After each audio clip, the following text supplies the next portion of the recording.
we're to introduce one another. This is my colleague, Jack Elliott, who taught at the University of San Francisco, perhaps the only Protestant on the faculty there. In theology. In theology, yes, okay. And the author of books including The Evil Eye over there. And you're going to hear a little more about The Evil Eye as we continue. I think that's enough. Oh, we're both officers of this Center Library. And our libraries were the first contributions, along with Herman Wages. Wow. So we're really proud of where we come. I think we started with, what, about 1,000? 800. 1,200? Maybe? 800. 800, okay. We're around $12,000, something like that. Anyway, here you go. Well, I'm pleased to be with you all, and pleased to be on a panel with Norm. He's a world-famous exegete, and he published a absolutely pioneering work in 1979 called The Tribes of Yahweh.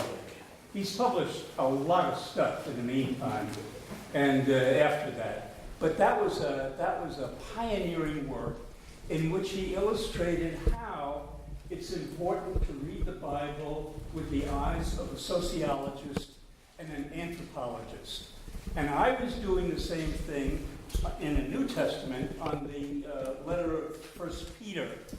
And so both of our books came out at about the same time and caused a huge stir in the exegetical community, because most of our colleagues said, stop with that sociology stuff. We don't want to hear that. And we argued that if you don't pay attention to the social context of the writings, you haven't understood the writings. You're just talking about ideas in outer space. And it's taken us 40 years for the Guild to recognize that we were right. But the Guild now, by Guild I mean exegetes around the country and around the world, now recognize that you can't read any ancient text if you abstract it from its historical, geographical, economic, social, cultural, and religious contexts. And so what we're going to talk about today, in the brief time that we have, is one particular text, Deuteronomy 15, in its context, and a curious reference it makes to one of the most pervasive beliefs in the ancient world that you have all heard about in one shape or form or another, but probably don't know all that much about. It's called the evil eye, which occurs many, many times in the Bible, but these books behind me are the first ones to actually explore that in detail. So we're going to divide our comments into three sections. We're going to talk about a group with which I have worked and have helped found called the context group. And then after that, we're going to talk about how this group focuses on a particular text and explores it. And Norm is going to lead that discussion. And then we're going to return to the issue of the evil eye, which comes up in the text that we're going to use to illustrate how we proceed. So the first thing I want to do very, very briefly is to tell you about this group called the Context Group. It's a team of international scholars around the world who are committed to the interpretation of the Bible in its various historical, geographical, cultural, economic, religious contexts. That's why we call ourselves the Context Group. And what is unusual about this group is not so much its interest in the Bible in its context, but how we go about studying and discussing that. Now, those of you in academia know that when you have an academic conference, and we've got the world's largest conference of theological scholars coming up in 2 weeks, and a few of you are going to be going to that meeting. And Norm and I have gone there for many years. In fact, he was the president of the society for one of the years. A great honor that he had bestowed on him. the way scholars proceed is you stand up and you give a 20-minute summary of work that you have been working on for 10 and 20 years. And then for 20 minutes, people stand up and argue with you about why you're all wrong. And then you shut up and sit down, and it's next. And the same thing goes on day after day until we all pack it up and go home. And we said, we're tired of that way of proceeding. There's got to be a more productive way. And so a group of us decided when we have a meeting, what we're going to do is, first of all, have all of the papers distributed ahead of time. So you don't waste any paper listening to the guy standing up for 20, 30 minutes reading a paper at you. Everybody will have read the paper, made copious notes on the topic, and then the aim of this whole meeting is to help you produce the most cogent, brilliant argument that has ever been made on the topic you're talking about. So it's absolutely positive feedback aimed at helping the person write and present a very, very cogent work, which eventually is going to go in a monograph or is going to go in a collection of essays. And so the way we structured it is we have an hour allotted for each paper. Normally at academic conferences, if you get 20 minutes, you're lucky. We decided to have an hour's discussion for every paper, and it would be introduced by someone very rapidly, summarizing its various points, and then opening up to a plenum discussion. And the aim of the discussion is not to say, you jerk, you forgot to mention X, Y, and Z, how could you be so dumb? But to rather say, boy, that gives me an idea that you might want to pursue further. Here's some bibliography on that. Or, oh, I know of an archaeological dig where they found such and such to be the case. This is going to strengthen the point that you make on page such and such. So, in other words, to give as much positive feedback as possible so people can write the best possible papers. And so there's an hour's worth of discussion, and usually we have about 10 to 12 papers. We meet from Thursday until Sunday noon. And then in addition to the presentation and discussion of papers, we have lots of time for social interaction and networking. And in the evening, we usually show a film, which in some way illustrates various things that we're talking about. And then on Sunday, we conclude our meetings with the Eucharist. Now again, those of you in academia know it's absolutely verboten to ever have any religious service connected with all this religious work that you do. You're not supposed to do that. And we said, yes, but we're all religious people here. And so why shouldn't we? Well, what do you do about people who aren't Christians? Well, you make it up as you go along is what you do. And so one time we had a Jewish scholar with us, and we thought, well, now what are we going to do about that? So we blessed the bread, and we gave it to him. We said, this is the bread of life. And he said, thank you very much. And that was the ritual for that service. In other words, it can be done. You have to just use your imagination a little bit. But it was important to us that the work that we do as scholars eventually translates into the work we do when we go home. Many of us are ordained. Most of us are engaged in social kinds of action elsewhere in the universe. And so we wanted to somehow hold that up at our academic meetings as well.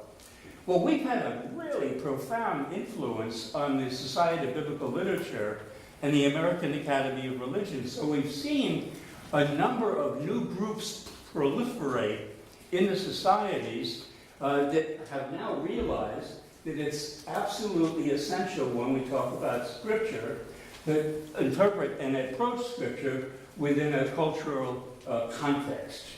And so the number of young students now that are studying sociology and cultural studies and anthropology are increasing, and they're taking it for granted that when they're going to be teaching scripture, they couldn't possibly do it without the social sciences. So things are gradually changing, and we're very happy about that. So that's the context group. If we were to take a paper and illustrate what we do at a context group, we would do what we're going to do next. Norm proposed that we take Deuteronomy 15 and illustrate how we would go at that. So with that, I turn it over to my colleague Norman. Thank you, Jack. What we had in mind really in putting this session together is the linkage between this session and the one to follow. That is, here's a kind of academic study of Scripture, and then Matthew and Crystal are going to deal with the lay study of Scripture, and we hope there'll be some connection. Now, you have to imagine that this is a very simplified replication of what would happen in the context group. There are about 30 of you who are context group members, and I'm the paper presenter. You've all read the paper, of course. As it is, you just have a little, two-sided summary that's circulating around there.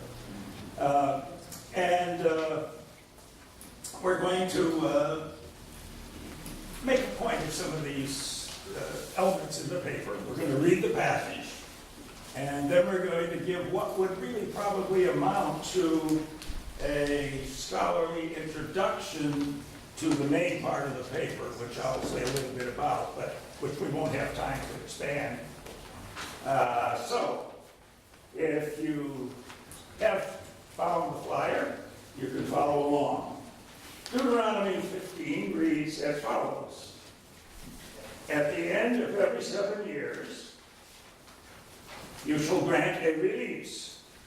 And this is the manner of the release. Every creditor shall release what he has lent to his neighbor. He shall not exact it of his neighbor, his brother, because the Lord's release has been proclaimed. Of a foreigner you may exact it, but whatever of yours is with your brother, your hand shall release. But there will be no poor among you, if only you will obey the Lord your God, being careful to do all his commandments. For the Lord your God will bless you, and you shall lend to many nations, but you shall not borrow. Now if there is among you a poor man, one of your brothers, in any of your towns, you shall not harden your heart, or shut your hand against your poor brother, but you shall open your hand to him, and lend him sufficient for his need, whatever it may be. Take heed lest there be a base thought in your heart, and you say, the 7th year, the year of release is near, and your eye be hostile to your poor brother, and you give him nothing, and he cry to the Lord against you, and it be sin in you. You shall give to him freely, and your heart shall not be grudging when you give to him, because the Lord your God will bless you in all your work and in all you undertake. For the poor will never cease out of the land. Therefore I command you, you shall open wide your heart to your brother, to the needy and the poor in the land. Now, I think 3 points can be made about this passage. The first is the apparent contradiction. As shown in the bold type, there will be no poor among you, for the poor will never cease out of the land. And we know which part gets most quoted. Well, this is not very difficult to figure out, because it's clear that the aim is to deal with poverty, but poverty keeps arising. Yes, of course, there will never cease poverty. Somebody will have bad fortune. Somebody will have poor health. Somebody will have a terrible harvest. Somebody's crops will burn. So there are always going to be some people who are poor. But there must never be poor among you. No chronic poverty. You spot it wherever it occurs, and you do something about it. Now, what would be the situation of poverty? The situation of poverty would be, for the most part, in the agrarian life of Israel, it would be the debt into which a peasant falls. You have a bad year, you don't have the means then to buy your seed, to get water rights, to employ animals, if that's what you're going to do. So you have to go to somebody for a loan. And you arrange that loan, and it's going to come due at a certain time, whatever you agree on the contract. But suppose it comes due and you had another bad year. You didn't bring in what you thought you'd bring in. So the creditor says, okay, we'll go at another term. And this can accumulate over a long period of time. So this was a measure that was proposed to deal with that. When you get to the end of the 7th year, then that loan is canceled.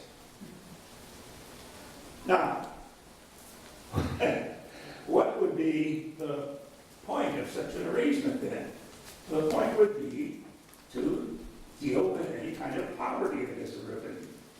And it would deal with the chronic situation that had arisen since the tribal times. The early tribal times, as in Exodus 22:25 says, you may not charge interest on a loan. So loans would have been, well, maybe not modest, but there wouldn't be that compounding of interest. So now a situation has arisen where that is being ignored and interest is being charged and it's piling up. So this led to a situation where the economy would almost come to a standstill, because by now you would not only have debtors on the land, you would have artisan debtors, you would have commercial trader debtors, anybody who would try to make a living and couldn't make it. So you get rid of it. But did you get rid of it?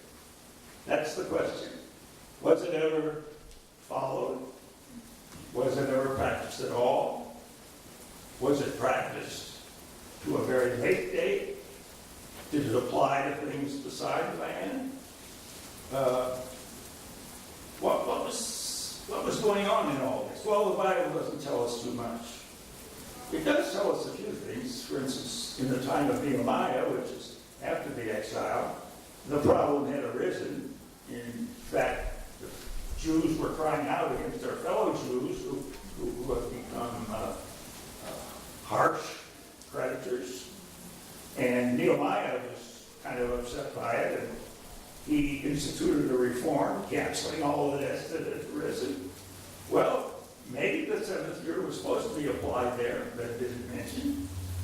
Interestingly, though, there comes the point of what would be the basic thing in this paper, and that is a legal fiction which was created in the 1st century, apparently by Rabbi Elliott, at least that's the tradition, a legal fiction that got around this problem. That is, when the end of the 7th year came, you, as a creditor, were holding somebody's debt, so you would pass that into the hands of a court. For the moment you didn't own that, the court owned that. Then at the end of the 7th year, after a while, your release was passed. So you give that back to the creditor. So it's as though the year of release had never occurred. Now, that is called a prospule. P-R-O-S-B-U-L. Prospule. And what it does is totally alleviate the problem. Now, rabbis disputed this at great length.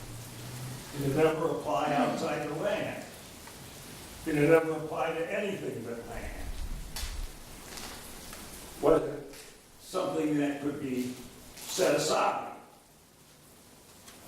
Back and forth the rabbis debated it, and even how long, in fact, some went on into the 4th century or so. But what we do know, I think, what I see is an answer to the question of how long the year of release was in effect.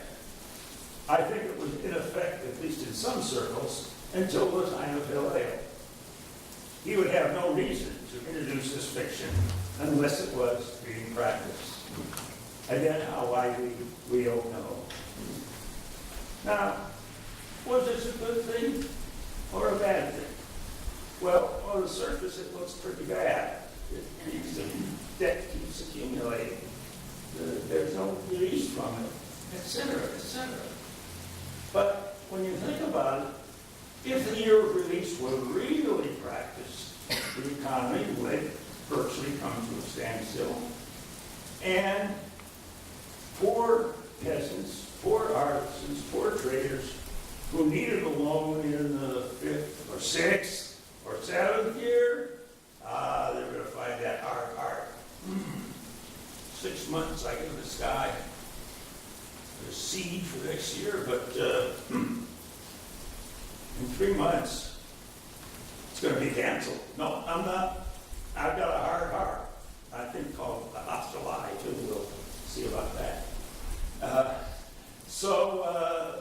I think we can say that at least among, let's say, among the more faithful, more orthodox practicing Jews, maybe among the people in the countryside more than in the cities. In Leviticus, there's laws about releasing property in the Jubilee, 7 times 7. That doesn't apply to the city. So there may be more differences between the land and the city, but at any rate, there you have the situation. So, pro and con. Well, just one other comment in this paper, and that is that this is a practice that has occurred. We know it from Mesopotamia, from the Sumerians and Babylonians and Assyrians, that on ascending the throne, a new king would often cancel all debts. He wanted to, be popular, be loved. Even if he wasn't, he wanted to be. And that cancellation was to his favor. We also know about laws elsewhere. The Gracchi brothers in Rome, Solon in Greece, who instituted debt relief. But we also know that within a few years, in each of these cases, apparently the debt problem was back again. You would try to relieve it. It would work for a moment. Everybody would be happy, except, of course, the creditors. But then, once again, you would need loans. If people didn't have loans, they couldn't survive. They couldn't feed their families. They couldn't keep their farm going. They couldn't sell their pots, whatever. So, I guess at this point I would ask my responder if he can do something to strengthen this paper.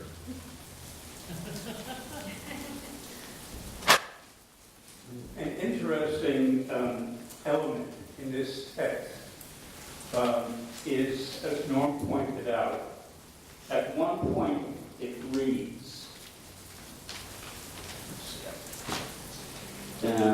this is the 1, 2, 3, 4, 5th paragraph. It begins, if there is among you a poor man. Let your eye drop down to the line. You say the 7th year, the year of release. And then the text reads, and your eye be hostile to your poor brother. Now, the Hebrew for this is your eye be evil against your brother. And you are ungenerous to your brother, and you give him nothing. This reference to the eye that is evil against your brother taps into what I mentioned before is one of the oldest beliefs that we have in the world. And it's the notion that the eye of a human being or an animal or a god or a demon is so powerful that if this eye is evil and looks at something in an evil fashion, it can harm, injure, destroy, or kill any object upon which the eye falls. And if any of us know of someone who has such an evil eye, we, of course, must take steps to avoid not only the eye, the glance from the eye, but the entire person. And so this becomes a very important way in which certain people who are thought to be evil eye possessors are isolated and marginalized from the community. So this is a belief with profound ramifications for social interaction. And what's amazing about this belief is that it has perdured for 5,000 years. And what people today believe about the evil eye, especially in the Mediterranean and Near Eastern world, still to this very day, is not dissimilar from what the ancient Babylonians thought about the evil eye. It's one thing for a belief to come down and transmogrify so that years, if not centuries later, you don't recognize the belief as it was originally. But this is one of those rare instances where what was believed 5,000 years ago is still being believed today. Well, Jack, supposing I put that in my paper, wouldn't that be superstition? That the Hebrews would be superstitious? You're baiting me now. Okay, it could be that people today say, that's stupid superstition.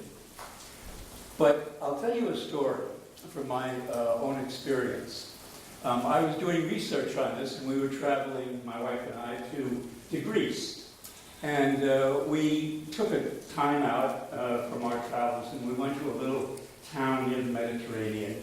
We spent some time there. And as we were approaching the hotel, there at the facade of the hotel is a great big blue eye right over the portal of the door. And I said to Linda, "Whoo! Boy, look at that. That's a big evil. That's a big eye." And so we walked through the door, and we got to the desk. Another big blue evil eye at the desk. And then on one of the walls was written "Mashallah," which is Arabic for may as God wills, as God wills. So by the time the guy came to the desk to sign us in, I said, I notice here that you have a lot of protection against the evil eye. He says, "You can never be too careful." So I said to him, "Would you be willing to talk to me about that?" And he said, "Well, yes, of course." It turns out the man's name was Omer. And Omer was a retired admiral in the Turkish Navy. And he himself was writing a people's history of Turkey. And so Omer was an intellectual and a highly educated person. And I said, "Well, can you give me an example of an experience that you've had with the evil eye?" And he said, "Well, yes, of course." He said, "My sister-in-law has an evil eye." So I said, "Oh, what do you do about that?" And he says, "We deal with her very, very carefully." She's a lovely woman, but she has the evil eye. Now, about the evil eye, you can either have it unwillingly, you're stuck with it, or you can have the evil eye intentionally because you intentionally will evil to others. So one has to ascertain. In his case, this is something his sister didn't want. Poor woman, was simply stuck with it. And so I said, "Well, how does the family act then?" And he said, "Well, I'll give you an example. When she comes in our midst, she never looks at us directly, and none of us look at her directly. So everybody's looking off like this, and it's not discourteous. In our society, if somebody doesn't look me in the eye, I don't like that. I don't trust that person. But this is something quite different." So anyway, I said, "Well, can you give me an example? How do you know that she has the evil eye?" I'll tell you an example. Last week, she was standing in the doorway of our house, and she hears a car coming down the street. She turned quickly and looked at the car, and the transmission drops right out of the car. And so I said, "Wow, that's really something." Now, those are the stories that I got in Greece and Turkey every day that we were there on my research tour. We got to Greece, we got to Athens, and I asked the woman who was serving at our table, where could I go and find some information out about the evil eye? Oh, you want to go down to the church on the street leading to the Plaza. So we went down there, and sure enough, there's a little Orthodox church, and there are people gathered outside. Here's a young priest walking past. So I said, Father, could I interrupt you a minute? Yes. Could you tell me something about Vaskania, which is the Greek for evil eye? Is Vaskania, you want a prayer to protect you against Vaskania? So I said, well, yeah. So he said, okay, come here. And he grabbed my wife. What's your name? Linda. Your name? Jack. Johannes. He takes his stole. He puts his stole around our shoulders. He puts his arms around us. And he prays for a protection of Jack and Linda against the evil eye. So there that is. In other words, people in these countries simply take this as a matter of course, not as something superstitious at all, but a power that comes from certain people's eyes that needs to be recognized and then dealt with. When I started experiencing things like this, I'm a kid from the Bronx, and I never heard anything about the evil eye. So I was just stunned when I started to come across this. And then I got out a concordance and I looked it up because I thought, well, gee, if it's appearing all over the ancient literature, which it was, maybe it's in the Bible. And so with a concordance, you can just look up the words. And I thought, yeah, it's in the Old Testament, it's in the New Testament. So how come I never heard about this before? And then I found that the commentators didn't have a clue. The commentators were totally out to lunch. You had to go to a Mediterranean person and get their information on the evil eye in order to get the facts of the matter. So then I decided, well, this is a great research topic. So I've been working on this thing for 18 years, and that's where these 3 volumes come from.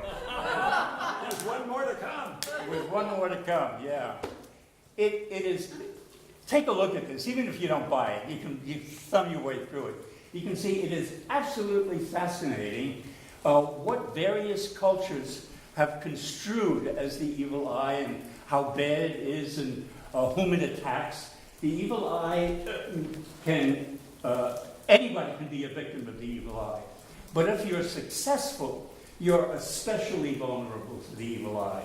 So farmers with a good yield, good businessmen who rake it in, or a young couple that marries, they're vulnerable to the evil eye, but especially birthing mothers and babies. And they're the ones that need real protection, real important protection. One time when I was giving this talk, somebody in the audience stood up and he said, this is a wafer from the Holy Eucharist that we put in the diaper of our child or of our children in the parish to protect them from the evil eye. So the types of apotropaics or protection will vary from culture to culture, but the phenomenon of the eye itself is constant throughout. Well, Jack, the way this is constructed then in Hebrew, it says, and your eyes be hostile, take heed lest. Does that mean that anybody could develop a hostile eye, perhaps? Or let your eye be like a hostile eye? Well, anybody could potentially have an evil eye, and those who are greedy and who refuse to share their goods with others, they're the ones that have an evil eye. Okay, so the nasty creditors. Don't be a nasty creditor Exactly. with the evil eye. Exactly. Right. Remember the Sermon on the Mount when Jesus compares a good eye and an evil eye. The topic is generosity. And another example would be in the parable in Matthew 20 of the workers in the vineyard. Remember when he goes out, the owner of the vineyard goes out at various times of day, and finally 1 hour before the end of the day he hires a crew, and then he starts paying them, and he pays off the last hired first. There's a reason for that switch. Normally it doesn't work that way. You pay the first laborers first, and then you get to the last. But the reason the storyteller twisted it was in order to create a situation where the people who worked the longest during the day saw the people who worked an hour get paid the same wage that they contracted for the whole day. And when they saw that, they were outraged, and their eye was evil against the people who benefited from the owner's generosity. And they went to the owner and they complained about it. And the owner said, "Hey, I'm the owner. Can I do what I want with what is mine? Is your eye evil because I am good?" So, in a case like this, and then in the case with Paul, in his letter to the Galatians, Paul too talks about having an evil eye. In Paul's case, it's his opponents who have an evil eye, and they want Paul to be damaged in the eyes of the Galatians that Paul has tried to missionize. In all of these instances, what we have here is a common belief in the ancient world that people with these powerful eyes, and by the way, you can recognize them because there's some kind of disfigurement. Either the eye is a wandering eye, or the eye is a deeply sunken eye, or people with heavy eyebrows are proof positive possessors of the evil eye. Now, those of you who know your ancient Christian text, the first physical description we have of Paul is that he's a short little guy with bandy legs and a bald head, and his eyebrows grow together. That's the description. Now, when I first read that, I thought, what the hell cares whether his eyebrows grow together? Well, why would you ever mention a thing like that? You would if you suspected Paul had an evil eye. So, we have lots of evidence in the ancient world. Okay, now if I were to introduce that, I might have a coup in this paper. Thank you. How will I make a notation here? Should I correct the translation? Yeah. What I do is I translate that, and if your eye or his eye is evil against his Okay. yeah. So that would beef up my paper. I appreciate that. Yeah. Well, and now all of you who have come to this event are contributors who've read the paper, and you might have some questions about this that would introduce even some arguments that I've missed, that Jack has missed. How could this paper be further improved? Yes? What was the interest rate on loans? Oh, would that we knew. There's nothing direct in the Bible. I believe I'm correct about that. And what we have really, or in Palestine, in Israel proper, I don't think we have any text clarifies that. But when you look at Mesopotamia and Egypt, we do have evidence, and it's variable. Anywhere from 20 to 50% or more. Very high interest rates. Very, very high. We could hardly survive on, well, I think 19% or something on credit cards is pretty high for me. But if you're going up to 50 and you're really poor to begin with, how are you ever going to get out of that without the year of release? Any other questions?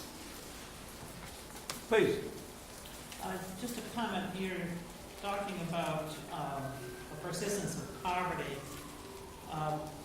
I'm wondering if you're, given your comment earlier about how one could become poor through a series of farming, especially a series of bad harvests, and you need to have this relief so that you don't maintain that position of poverty. I'm just wondering if the term structural poverty could be applied in some fashion here so that people who are looking at this paper can see that you're talking about a systemic thing rather than